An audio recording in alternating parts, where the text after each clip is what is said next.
I scaled one of my e-commerce brands to over $1 million a month in sales. You can see in last 30 days, I pretty much doubled the business. And I want to show you a lazy but effective approach that worked for me and that will probably work for you as well if you're not just too fucking lazy. Now, the first thing that you need to scale an e-commerce store, you need a product. And when it comes to choosing the product, the biggest fucking mistake that people do is that they go after product that don't have a market. And what I mean by market is there's different definitions of the market. When I'm choosing the product to sell, I want to make sure there is a big total addressable market. There's enough people in the market that can potentially buy my product. I don't start my research by scrolling Facebook ad library or spy tools. I want to make sure there are people that have a painful fucking problem that I can solve for them, that I can sell this product, position it as a solution, and I want to make sure that there is enough people that can potentially buy my product. So now, when it comes to identifying that market, there's few kind of definitions, that there are few segments that are crucial. And if you miss this, like, you'll never be able to scale your business. Now, number one is a total addressable market. That means the entire global demand for your product or service, assuming unlimited reach and adoption. You have the serviceable available market, then you have serviceable obtainable market, and then you have target segmented market. There's literally 4 different segments of the total addressable market that you can go after. And here's the prompt that I use to identify it. And I can do this for any product. In this case, I did it for portable knee massager. Just an example, one of the great products you can sell. It's been selling for years. This product can make you a millionaire if you're not too dumb. Now, this product here, for example, portable knee massager. What is the total addressable market for this product? As you can see, $7 to $9 billion. Joint pain solution segments, $2 to $3 billion.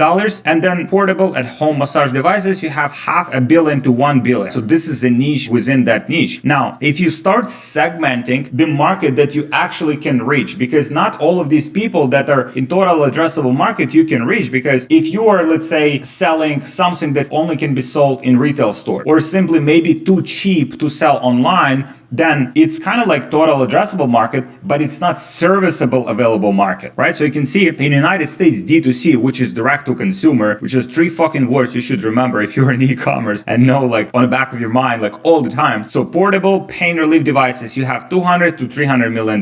You have Canada, UK, Australia, another 100, 150, and you have a total serviceable market of 300 to 450 million people. Now, this is reverse engineering, like the ChatGPT does, how much volume I can do with this product. If I just had like 2% conversion, if I had the average order value of $150, that is scalable to like $3 to $5 million. I have seen people scaling this product to a lot bigger numbers, but this is a bare minimum. This is what's actually achievable. If you don't do these estimations before you get into the product, before you start selling the product, then you will fucking fail. And I've seen so many people failing with this because they don't do this research beforehand. Now, you can use this prompt here. If you DM me on Instagram, I can send you this whole prompt here for all of the markets: the total addressable market, serviceable, obtainable market, and target segmented market. So now, in terms of the potential for this product, you can see here, it's growing. This market is growing 7% year over year. There is like literally hundreds of millions in potential market size that I can tap into. Because if you think about it, like, you are this little fucking peasant here that's trying to sell things online. Maybe you've generated some sales, maybe you're doing 100K a month, doesn't fucking matter. But there is a big fucking pool. This is the market. You're trying to put this here into the market. You're trying to kind of like tap into it. Like, you're trying to kind of just like put this here. So what this means is, like, you won't be able to reach the whole market. No one ever has like 100% of the market because you'll always have competition. There's already probably existing competition for the product that you want to sell. But let's say you get 20% of the market. So with 20% of the market, with this particular product here, I mean, you would be looking at multi-8-figure business. But if you do this research for another product, then you might realize that there is no market. And so if there is no market, there is no fucking purpose of starting to sell that product. It's not about your competitor. Oh, my competitor is scaling, I'll start running the same kind of ads. That's bullshit. You want to run ads in the market where people are like ready and salivating to buy. And so if you do this like simple evaluation, ChatGPT will literally give you all of this data on a silver platter. You have size of the market, you have North America,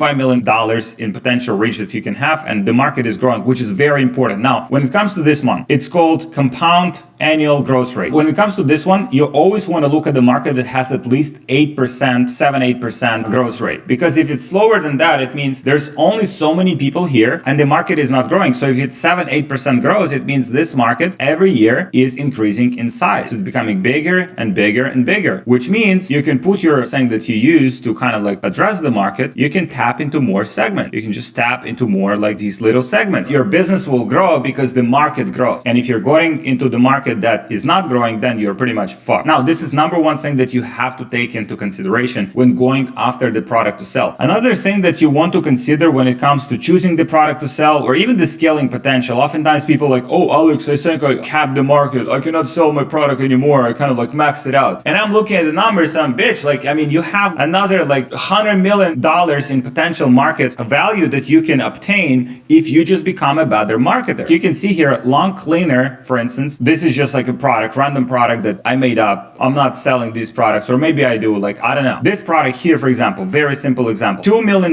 in last 30 days for the products that are in that category on Amazon. What does it tell me? It tells me that there is a market. It's not massive. It's only $2 million a month. You know, there's some categories that are like 10, 20, 30, $50 million a month, but $2 million is a decent market. You can build a $100,000 a month business that market. You can probably build a $500,000 a month business in this market. It will be probably tricky for you to sell millions of dollars worth of this product because the market is not that big. So that's when it comes to the market. You want to use Amazon, you want to use ChatGPT to seize the market opportunity because that is literally number one thing. And if you fuck it up, nothing else will matter for you. Now, next thing, when you want to sell the product, let's say you identify the market that you want to sell, or you identify the scaling potential of the product that you have, you want to identify if there's any successful competitor. And this is the part that people fuck up all the time as well because, oh, I want to sell this unique product. Oh, there's no competition for my product. I want to sell this product. I'll be the first. Good fucking luck. Like very fucking hard to do because you'll be the first one. There's no one to model. There's no one to learn. And you kind of like just like throwing shit against the wall and hoping that it sticks. It doesn't work this way in the real world unless you're Elon Musk, and you're not Elon Musk. Now, in this market, Lung Cleaner, just search Lung here on Get Hooked. You can use Ad Library if you want, or you can use Get Hooked. This is my tool. This is, for example, some of the ads for this particular product. Let me hide this brand. Let me see if there's any other brand that are selling this product. You can see 0 active ads. I don't like it. I like when there is at least brands that are having some ads actively running. Besides that main competitor, there's not many people that are pushing this product. And as I'm scrolling down, okay, I see Lung Health Skin Glow, but this is for dogs. Actually, pretty good niche. You know, sometimes people spend more on dogs than they spend on their kids and on themselves. So selling shit for dogs is definitely a good idea. I know a lot of people that crushing it with dogs. Dogs are a great market. Now, you can see dogs here, that one brand that I just eliminated. So I'll just remove the filters. This brand here, doing VSLs here very nicely. 102 active ads. Let me see if they are scaling. These guys here, boom. All right, so they're scaling up, 80 ads, 67 ads, but you know, they have 102 active ads, which means, you know, the ads that are launching, and they launched just like 2 months ago, literally just fucking out of nowhere. So if you're looking for a product idea to sell, this is a fucking idea. Try it, run it, and thank me later. Just send me some money. Or send me some goat milk, for God's sake. Send me some goat milk for the recommendation of the product to sell. So Lung Cleaner seems like a good category, not massive category, not like $1 billion category, but still, you know, you can build a 7-figure business, probably 8-figure business in this market. And when it comes to this one, I actually done my fucking research for you, and I found one funnel actively scaling right now that has an amazing funnel structure. Because once you found the market, once you found the product, the next thing that you want to do is you want to craft and architect the perfect funnel for you to sell this product effectively. Now, this funnel here, as you can see, is pretty neat. It has the pre-sale page, kind of like scaring the fuck out of you that your lungs are pretty much fucked. But if you use this product, I mean, everything will be perfect for you. Even if you smoked for like 50 years, you just use this product, clean this shit up, and feel amazing. Pretty decent funnel. I think this guy here is too young. It's probably for older people. And remember, this is not just about you. Like, always fucking remember that. So this is the first advertorial here. Next one here is, okay, you have second pre-sale page. Okay, this one is pretty decent. And then you have the order form. So this is where most people would stop. Okay, let me rip this funnel. Let me copy this funnel. And people start selling this. Now, what I do is I dig deeper, because in business, you want to go deeper. You don't want to be like, oh, just copy their ads and I'll copy their landing pages and I'll win. You won't win, because these people are a lot more sophisticated and they're monetizing each one of their customers a lot better. So this is what happens after you make that first purchase. So you have the first pre-sale page, second pre-sale page, you have order form, and then they start fucking upselling you. So this is the first upsell. They sell you, so the main product here, the Mucus Lang Mucus Cleaner, the first product. Second product here is Mucus Cleaner Medialis. Another product that they're upselling. Now after that, they have the second upsell, Herbal Lung Cleansing Patches. By the way, if that's like one of you guys watching this video and that's your funnel, I'm sorry, you'll probably have more competition after this video. I need to show some examples, and I don't want to show my funnels because you guys will fucking rip it. It happened in the past and I don't want to do this. So now, this is the second one, second upsell. I wouldn't say these upsells are great because these are just like very standard average, but still, at least they're there. Someone who's running this funnel is smart enough to understand the importance of having upsell. So they have the Herbal Lung Cleansing Patches. They have another one. What is that? It's called Breathing Trainer. So another device that's teaching you how to breathe. And they have number 4. And this is my favorite, Porch Pirate Victim. If you don't have this upsell in your funnel, you're literally leaving many dollars on the table. $9.95 to protect your order from porch pirate victims. That's pretty much when people are stealing your shit. Delivery is coming, they're leaving it on the porch, and then some motherfuckers would take and steal the order, which is, you know, what's these people, huh? Alright, so that's the funnel structure, right? You have like 4 different upsells here that are helping to maximize the average order value, because when you're getting into competition, like you're launching your ad, you have to understand if you have your thing that you want to insert into the market, there's many other people that also want to insert those things into the market. And so they're trying to insert it here, they're trying to insert it as the market grows. It's important for you to have a competitive advantage. The way you have the competitive advantage is you need to have these bigger, right? So this is super important. That comes down to your average order value. Bigger the advantage you'll have. That's very important thing to take into consideration. So that's when it comes to the market side. So you identify the market, identify the product, you identify the funnel that you want to go, and initially you just model it, rip it, okay, rip it, but rip it word by word. Just use some fucking ChatGPT for God's sake. Rewrite it, don't rip it one to one. So that's when it comes to the funnel and to the market. You can see the bigger picture here. So next stage in our process is the ad strategy. So when it comes to the ad strategy, there's only 2 things that you can do. Number 1, you can do videos. Number 2, you can do images. And when it comes to videos, it's very simple. You take one of these VSLs, you generate a transcript from this VSL. Once you have the transcript, you basically rewrite that VSL specifically for your product. You change few things, you change few words, and then you model the editing that they have here. That's one of the easiest ways to do it. So for example, here I generated the transcript, literally word by word. It can't fucking get simpler than that. And then what you can do is you can just copy transcript, put it into ChatGPT, and just like, please rewrite it for fucking my product and change few words. Like literally that's it. That's a good starting point for most people. And in terms of the editing of this actual VSL, you would just model what these guys have. They have a doctor. I don't know if it's a real doctor or AI doctor. You could use AI doctors. You can use real doctors. Up to you. I don't recommend using AI doctors, but if you're just starting out, use AI doctor. Platforms like HeyGen have AI doctors. Platforms like Captions have some great AI actors. Captions AI. I will not go into detail because it's so fucking straightforward. I mean, if you're not dumb, you'll figure out pretty fast. Now, when it comes to images, which is one of my favorite things to do, is you can choose images here, for example, in Get Hooked, if you're using Get Hooked, or you can go to Ad Library, and you can choose different formats of images. So just for images, you can see there's like 1, 2, 3, 4, 5, like probably like 10 different formats that you can use. I personally like before and after format because it's something that sells very well, but also you can do facts and stats. For example, banners like this that you can use to sell your product. Just choose the brand that has at least 100 active ads. So brand active ads, more than 100, because anyone who has less than 100 ads is probably not doing volume. So you don't want to be modeling them. If you don't like any of these brands, just remove them. This one is nice. This one is, oh, look at this brand. I just like randomly found another person here scaling with advertorial, selling teeth repair gel and scaling like fucking crazy. Let me see what volume they're doing. Yeah, so they're launching 1900 ads last month. Boom, I just gave you another winner. So send me some more gold milk. Now, you just found your 2 winners. I just showed you the whole funnel structure. I just showed showed you like literally everything that you need to do well here. Next thing in our process is, as you're scaling up, it is important for you to have the good infrastructure. And what I mean by infrastructure, as you start scaling, if you've been in e-commerce for some time, you understand all of the shit that comes your way. You have your Shopify issues, you have your payment processing issues, you have your Facebook ad accounts issues. So it's important to have the infrastructure. The infrastructure that we have is different payment processors. For example, we're using checkout.com. We're not just using native Shopify, because if Shopify puts a hold on your account or they hold your money, it restricts your cash flow, which means your business can just go to shit very, very fast. So checkout.com is a great option that you could use. You also can use alternative payment processors. If you need any introduction, just hit me up on DM. And when it comes to infrastructure for the ad accounts, we have 12 pages. So as you can see here, if you go to, for example, to this brand, Alicia Smith, that's probably not even the main page that they're advertising from. They're probably advertising from some other pages. Let me see if I can find any other pages for this specific brand that they're advertising from. Alicia Smith.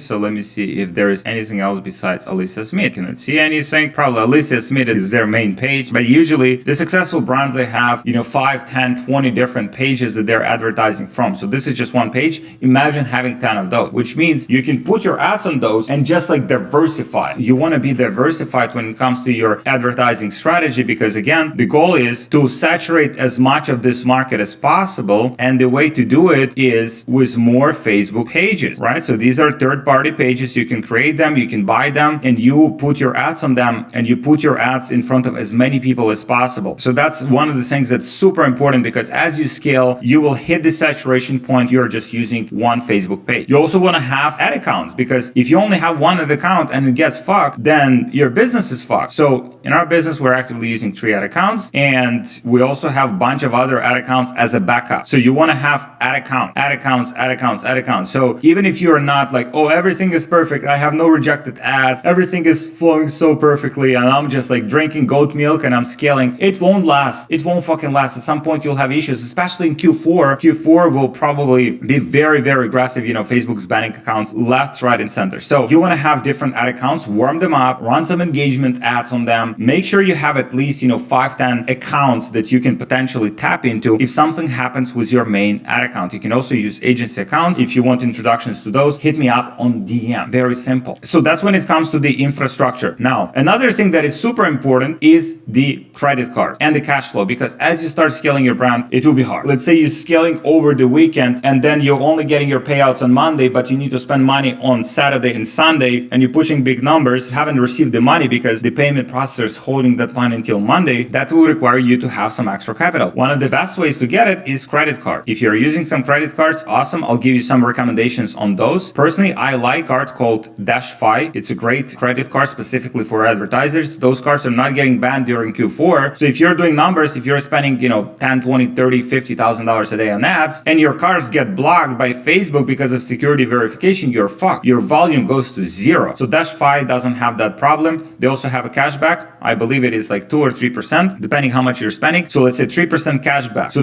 what is 3% cashback? Let's say you're spending $100,000 a month on ads. You're getting $3,000 that you can spend to lease your favorite fucking Lamborghini. I don't know if you can lease a Lamborghini for $3,000, but at least you can go to a club. I mean, depends on your priorities in life right now. So $3,000 a month, right? From every $100,000 that you spend. So if you spend, let's say 1 million, then you're getting $30,000. $30,000 is a decent income for some people. So $30,000 a month, boom, can cover your living expenses, and it just great. Who doesn't want $30,000? Give me $30,000. Another credit card you can use is Amex. I'm using Platinum. I'm using Gold. Gold has more points. Platinum has advantages like lounges in the airport and stuff like that. I love those cards. You also can use Chase. Chase has another like 2.5% I think cashback. You can use Capital One credit cards. They have 2 or 2.5% cashback as well. I mean, if you stack all of these, let's say you got one of Amex, one of Chase, one of Capital, boom, boom, boom. Let's say each one of them gets you like a $50,000 limit. So now you're looking at $150,000 limit, and that also grows over time. For example, some of my cards, they have no limits, which is great. I can spend as much money on ads and pay that for like, I think it's up to like 60 days. Even if it's 30 days, it definitely helps you with cash flow. Now, those are not probably the problems that you have if you're just starting out. But as you start scaling, if you want to go beyond $1 million a month, those are the problems that are literally staring you in the face, and you have to address them and you have to fix them. Now, this is on the infrastructure. The next step here is the team. Because if you want to do $1 million a month, unless you're super smart, which you possibly are, probably not. Probably you're smart, but like not as smart. Like there's levels of fucking smart. So you need the team. You need people to help. Now, when it comes to e-commerce, the first people that you want to hire are video editors, especially if you're doing video ads, because video editing is very time consuming. And to put together VSLs, you need great video editor. If you want some templates or SOPs on video editors or hiring video editors, just let me know in the comments. I'll shoot a video on that. But that's like literally one of the first people that you want to hire. Then you want to hire some support people to help you with customer tickets. If you're still answering your customer support tickets yourself, it's probably not as efficient, and you want to just buy back your time to do something more productive, like scaling fucking ads and doing the marketing and writing scripts for your ads. The next thing here would be the media buy. At $1 million a month, you're probably spending like $10,000, $15,000. So you need someone to monitor your ads unless you personally like to do it. I personally don't like to do it. I like to understand the strategy. I like to look into Ads Manager, but I don't like to run my ads. I don't like to just sit and fucking click buttons. For that, you need media buyers. And then at this volume, you probably also need someone for the operations, because at this point, if you're doing $1 million a month, your business will start to break. And so you need an operator. And operator is a person who will take over the hiring processes, will take over the management of people, will take over the processes, so you can focus on marketing. But that's only applicable if you're personally a good marketer. That will come down to the self-awareness. You want to be aware what you're good at. And in business, in e-commerce business specifically, there's only two main things, two main skill sets that you want to be good at. Number one is marketing. You want to be a fucking savage marketer, or you want to have a savage marketer on your team. That's literally like the most important thing, because we're in business here of fucking selling random products that probably can be sourced by 3,000 other people, and we're trying to position that product differently. We're trying to write better scripts. So being good at marketing is super important. However, maybe you're better as an operator. Maybe you're good with processes. Maybe you're good with people. Maybe you're good with systems. So if that's the case, then you would be the operator, but then you need to partner up or hire a great marketer. Like all of the successful businesses I've seen, and I've personally helped probably like few dozen of entrepreneurs to scale to 8 figures. Some of them even scale to 9 figures. And I'm advising to 9-figure brands right now. And I'm seeing that the dream team, kind of like the core leadership on top, is always like a marketer that partners up with an operator. That's always a core team. If you're a marketer and you partner up with another marketer and there's like two of you fucking marketers, that's usually a shit show. There's no structure. There's no processes. You're just scaling. Everything fucking breaks. You think you're profitable, but you're not. And there is like whole mess here. Unless,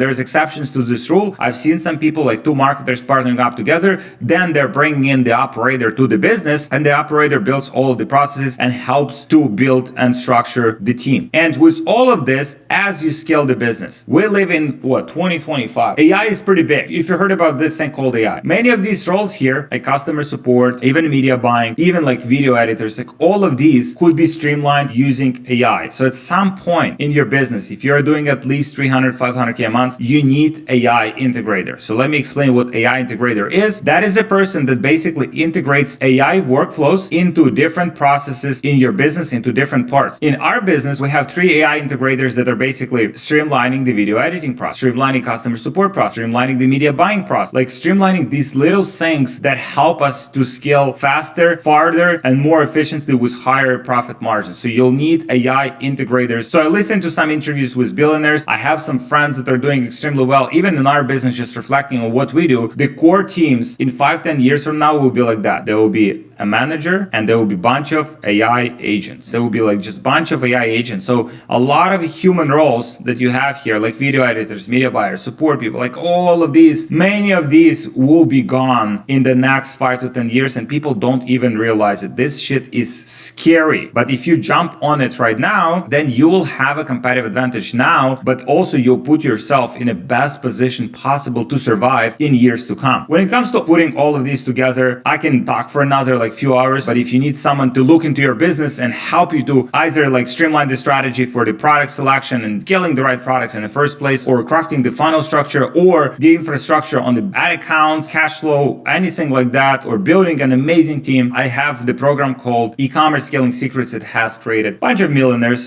just casually, and there you work directly with me, with my team, to help you evaluate your business and see how we can put all of these things together to help you scale to 7 figures per month and beyond. So if you're interested in that, there should be a link below. Apply and you can work with me directly. I'll be giving you shit all the time. So anyways, thank you so much for watching. I hope you got a lot from this video. Even if you got like one insight, was worth it, because for me, it's always boom. There's what is the next little thing that will help me to unlock my business and get it to the next level. And sometimes in business, there's just one fucking thing that will help you to get there. So thank you so much for watching. Let me know what you think in the comments if you have any questions. See you guys in the next video.